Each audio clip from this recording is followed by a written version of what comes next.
അറിഞ്ഞില്ലേ എന്താ ഇവരറിയാൻ ഈ ഭൂമി മലയാളത്തിൽ മേനെ മാത്രമേ ബാക്കിയുള്ളൂ. എന്താണോ ഇപ്പൊ തന്നെ അടുത്തൊരു ഒരു കല്യാണത്തിന് പോയി ബാക്ക് ഷോട്ടുകളാണ് എടുക്കുന്നത്. ദൈവമേ, ബാക്ക് ആണല്ലോ കണി, അതും ഇവിടെ കണ്ടിട്ടില്ലാത്തൊരു ബാക്ക്. എന്ത് നിർവൃതി കിട്ടും എന്നുള്ളത് കാര്യം എനിക്കറിയില്ല. ഇതൊരു കോമ്പറ്റീഷൻ ആയിട്ടല്ലാത്തോണ്ട് ഞമ്മക്ക് ഗപ്പൊന്നും കിട്ടിയില്ല എന്ന് മാത്രം. അത് ബാക്ക് ഷോട്ടുകൾ മാത്രം എടുത്ത് കാണിക്കുക. എനിക്കിതൊക്കെ ഒരു ത്രില്ലായിട്ടാ തോന്നുന്നത്. ജീവിതത്തിൽ എന്തെങ്കിലുമൊക്കെ ഒരു തമാശയൊക്കെ വേണ്ടേ? അതിനോട് കമന്ററി ആണ് അടുത്തത്. കേസ് കൊടുക്കണം പിള്ളേച്ചാ, പോലീസ് അന്വേഷിക്കട്ടെ.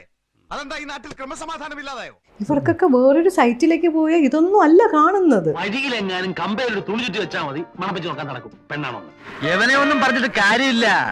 തറവാട്ട് മഹിമ എന്ന് പറഞ്ഞ സാധനമുണ്ട്, അതൊന്നും ഇവന്റെ പടിവാളന്റെ 5 അയലോത്ര പോയിട്ട്. ഇതിന്റെയൊക്കെ ഇരട്ടി ബാക്ക് ഷോട്ടുകളൊക്കെയാണ് കാണാൻ കയ്യിൽ നിറയുള്ളത്. ദൈവമേ, ഇവിടുന്ന് നാശമാക്കും. എന്തായാലും എന്റെ രാവൻകുട്ടി നീ ഇത്ര ചെറ്റയായി പോയല്ലോ. അതൊന്നും പോരാ. സോന നായരുടെ ബാക്ക് ഷോട്ട്, സോന നായരുടെ അത് ഇനി ഇത് പറഞ്ഞു നടക്കുന്നവരെ ഞങ്ങൾ കായികമായും നിയമപരമായും നേരിടും. ഒരു കല്യാണത്തിനോ അടുത്ത് എന്തെങ്കിലും ഒന്നും സംസാരിക്കാൻ പറ്റില്ല. നീ ഒറ്റ ഒരുത്തം കാരണം മാനവ മര്യാദയ്ക്ക് ജീവിക്കുന്ന എനിക്ക് മനസമാധാനത്തോടെ വഴി നടക്കാൻ പറ്റാണ്ടായി. ചിലപ്പോൾ വീട്ടുകാരിയായിരിക്കും, ഒരു പേഴ്സണൽ കാര്യമായിരിക്കും സംസാരിക്കുന്നതിന്റെ ഇടയിലായിരിക്കും ക്യാമറ വെക്കുക. മട്ടാഞ്ചേരിയിലെ എല്ലാ വീടിന്റെയും കക്കൂസിന്റെയും കുളിമുറിയുടെയും ഷെയ്ഡെ തൂങ്ങിക്കിടന്നല്ലേ ഇവൻ ഓരോ ഷോട്ടുകൾ കൊടുക്കുന്നേ. നമ്മൾ ഈ ക്യാമറ പോലും ഇവിടെ ഇരിക്കണ അറിയാൻ പറ്റില്ല. റിസ്കി ഷോട്ടുകളാ. ഇവന്റെ കോൺസ്റ്റബിൾസ് വൈഫ് ഭയങ്കര ഹിറ്റല്ലേ. അപ്പൊ അങ്ങനെ എത്ര പേരുടെ പ്രൈവസിക്കാണ് ഇല്ലാതാവുന്നത്. കൗതുക ലേശം കൂടുതലാണ്. മാപ്പാക്കണം.